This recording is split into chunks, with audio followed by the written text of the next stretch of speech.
बिल्लाहिमिनश्शैतानिर्रजीम बिस्मिल्लाहिर्रहमानिर्रहीम। Dear students, अस्सलाम वालेकुम वरहमतुल्लाह। आज मैं फर्स्ट ईयर के मैथमेटिक्स का चैप्टर नंबर 6 शुरू करने जा रहा हूँ। सबसे पहले हम इस चैप्टर का नाम देखते हैं कि हमारे पास इस चैप्टर का नाम क्या है। तो जो मेरे पास यहाँ पर रकम और जो इसका हेडिंग लिखी हुई है वो है जी sequence and series. Sequence and series. तो मैं यहाँ पर इन दोनों को पहले एक्सप्लेन करूं और उसके बाद हम क्या करेंगे, इसके सॉल्यूशंस की तरफ आएंगे और एक्सरसाइजेस की तरफ आएंगे। तो इसमें जो सबसे पहली बात लिखी हुई है वो ये है कि सीक्वेंस होगी क्या। हम यहाँ पर कहेंगे सीक्वेंस, जो लफ्ज लिखा हुआ है, इज अ फंक्शन, ये एक फंक्शन होगा हुज, जिसकी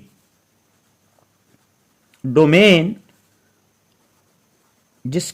जो है is set of natural number, is set of natural number is called a sequence. तो सीक्वेंस एक फंक्शन को बोलेंगे जिसकी डोमेन जो है वो सेट ऑफ नेचुरल नंबर होगी। इसकी एग्जांपल हम कुछ इस तरह से देंगे। फॉर एग्जांपल मैं लिखता हूं जी f of x is equal to x square. अब इस फंक्शन के अंदर हम एक्स की कोई भी वैल्यू सब्स्टिट्यूट करें, हमें इसका रिजल्ट मिलेगा। लेकिन यह सीक्वेंस तभी होगी जब मैं इसमें एफ ऑफ एक्स की जगह पर 1 सब्स्टिट्यूट करूं, एक्स की जगह पर 2 सब्स्टिट्यूट करूं, एक्स की जगह पर 3 सब्स्टिट्यूट करूं और एक्स की जगह पर 4 एंड सो ऑन। यानी दरमियान में एक्स की कोई और कीमतें नहीं लेनी।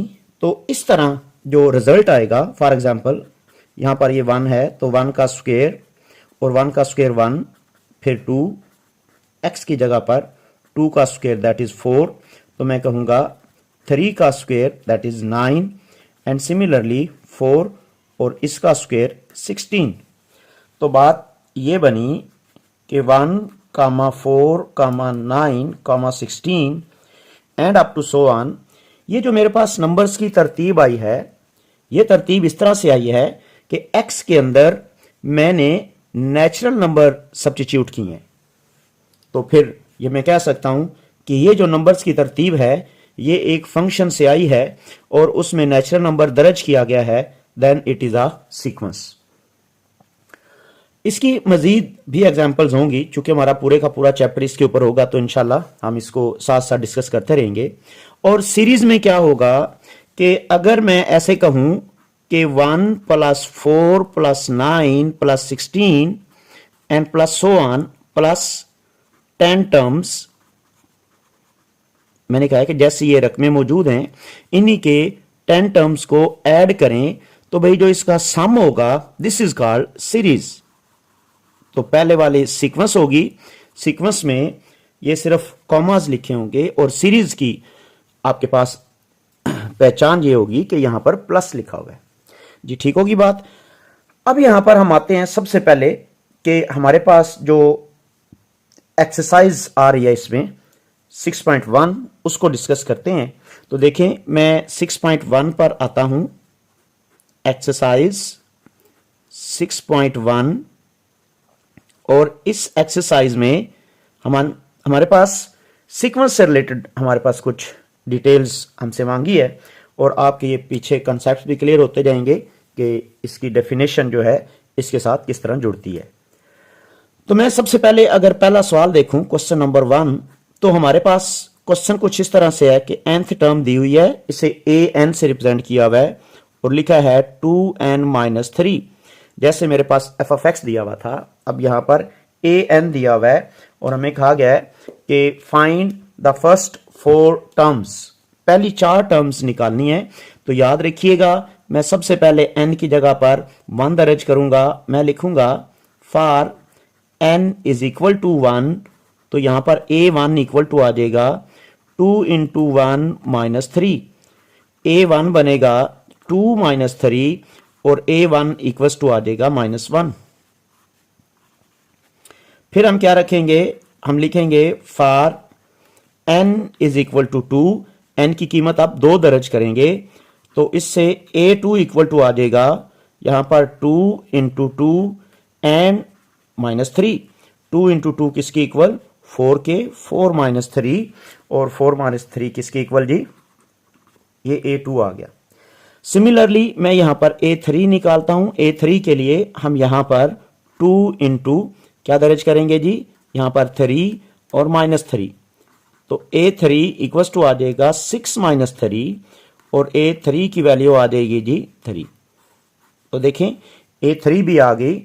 आल्सो a4 के लिए हम पुट करेंगे n इज इक्वल टू 4, यहीं पे a4 इक्वल टू आ जाएगा 2 इंटू 4 माइनस 3, तो a4 इक्वल टू बना 8 minus 3, a4 equal to 8 minus 3 equals to 5। तो मैं बात कहूंगा this implies required 4 terms are -1, फिर 1, फिर 3 और फिर 5। दैट वाज क्वेश्चन नंबर 1 और इसका पहला जूस था जी। सेकंड पार्ट है मेरे पास an is equal to -1 power n और यहां पर n का स्क्वायर। तो देखें मुझे यहां पर क्या करना है, मैं यहां पर a1 फाइंड करूंगा। a1 तो यूं हो जाएगा -1 पावर 1 और यहां पर 1 का स्क्वायर। तो अगर आप इसको सिंपल करें तो ये -1 और ये 1 का स्क्वायर 1 के इक्वल, -1 इंटू 1 -1 के इक्वल। तो बात ये हो गई कि a1 की कीमत आ गई -1। फिर a2 निकालेंगे। a2 के लिए मैं यहां पर लिखूंगा -1 पावर 2 और यहां पर 2 का स्क्वायर, जहां n था वहां 2 लगा दिया। तो क्या बना, a2 इज इक्वल टू -1 का जब स्क्वायर लिया जाता है तो +1 हो जाता है और 2 का स्क्वायर 4 के इक्वल। तो यहां से a2 की कीमत 4 आ जाती है जी। सिमिलरली अगर मैं यहां से a3 लिखूंगा तो यह बनेगा -1 पावर 3 और यहां पर 3 का स्क्वायर, तो a3 इक्वल टू आ गया जी -1 पावर 3, तो -1 आएगा और 3 का स्क्वायर किसके इक्वल जी 9। तो यहां से a3 की वैल्यू कितनी बन गई जी -9। एंड सिमिलरली a4 हम लिखेंगे -1 पावर 4 और 4 का स्क्वायर, जहां पर n है वहां पर 4 लगा दिया। तो a4 इक्वल टू हो जाएगा ये +1 और ये 4 का स्क्वायर किसके इक्वल जी 16। तो a4 की वैल्यू कितनी आ गई जी 16 के बराबर आ गई। तो मैं ये कह सकता हूं this implies that required 4 terms are -1, -4, -9 and +16। तो ये मेरे पास क्वेश्चन नंबर 1 का सेकंड पार्ट सॉल्व हो जाता है जी। नेक्स्ट मैंने थर्ड पार्ट इसमें लिखा है an is equal to -1 power n और 2n - 3।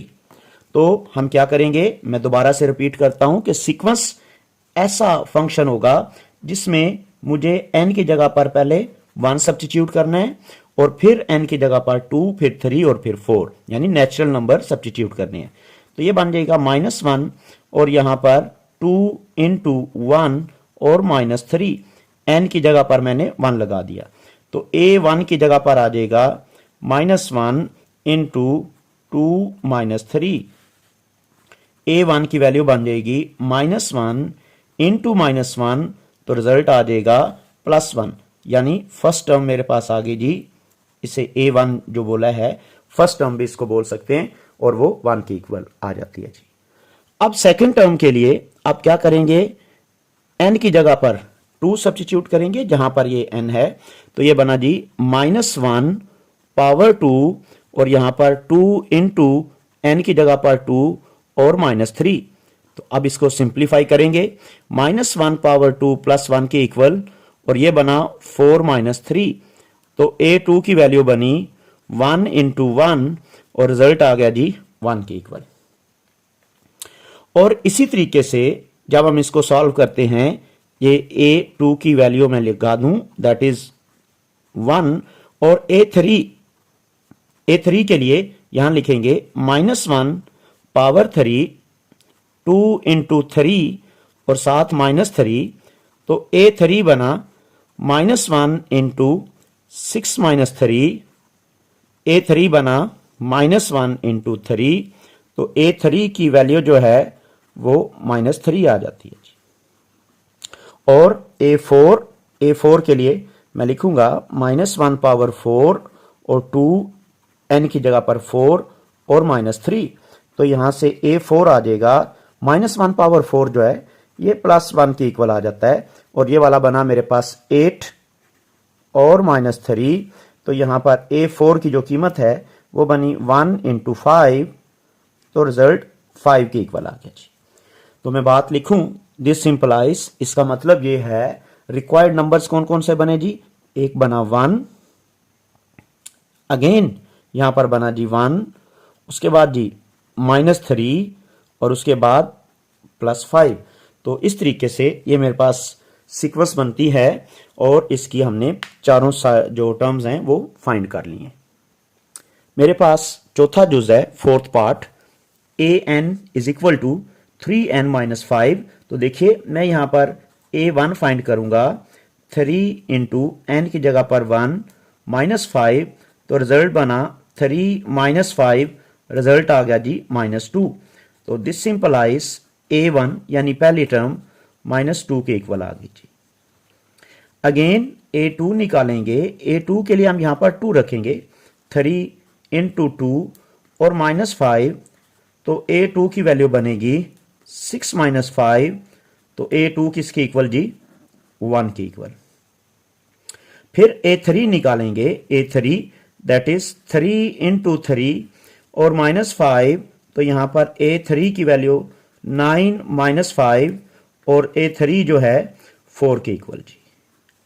और अगेन a4, तो यूं बना 3 इंटू 4 -5, यहां पर वैल्यू दर्ज कर रहे हैं 4, तो क्या बन गया, a4 इज इक्वल टू 12 -5, तो a4 की वैल्यू आ गई जी 7। तो दिस सिंपलाइज, हम लिखेंगे दिस सिंपलाइज रिक्वायर्ड, जो हमें मतलूब था, रिक्वायर्ड 4 टर्म्स, रिक्वायर्ड 4 टर्म्स क्या आ गई जी, पहला नंबर है -2, दूसरा नंबर है 1, तीसरा नंबर है 4, और जो चौथा नंबर है वो है जी 7। तो ये मेरे पास क्वेश्चन नंबर 4 का जो है वो सॉल्व हो जाता है जी, सारे का सारा सोल्यूशन। इसी टॉपिक को कंटिन्यू रखते हुए फिफ्थ पार्ट मैंने सामने लिखा है, वो है an is equal to n/2n+1। तो यहां पर हम क्या करेंगे, a1 फाइंड करेंगे, पहले n की जगह पर 1 रखेंगे, 1/2 इंटू 1 और +1, तो रिजल्ट बना 1/2 + 1, तो a की वैल्यू बन गई 1/3। और फिर हम निकालेंगे a2 के लिए n की जगह पर हम 2 रखेंगे, 2 इंटू यहां पर 2 और +1, तो रिजल्ट बना 2/4 + 1, और a2 की वैल्यू 2/5।